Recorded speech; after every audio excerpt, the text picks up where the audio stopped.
Con Magazzino 18 Simone Cristicchi aveva squarciato lo spesso velo ipocritamente spiegato per anni sopra le vicende delle nostre terre dopo la fine della Seconda Guerra Mondiale, concludendo fra l'altro quella memorialistica post-esodo che sembrava inesauribile. A quell'esperienza si ricollega Trieste 1954, lo spettacolo che fra gli applausi scroscianti di un Rossetti gremito alla prima ha aperto la stagione 2025-2026 del Teatro Stabile del Friuli Venezia Giulia.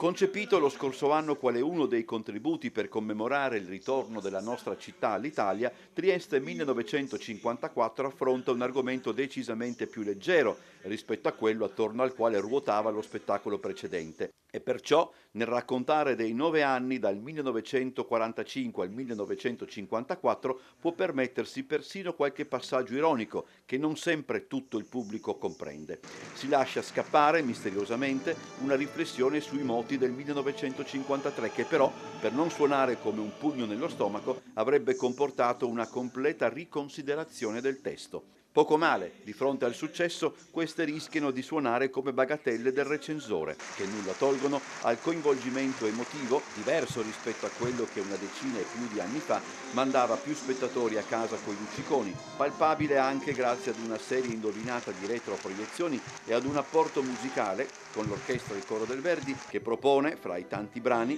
la non scontata, struggente ed asciutta Trieste di Sergio Endrigo.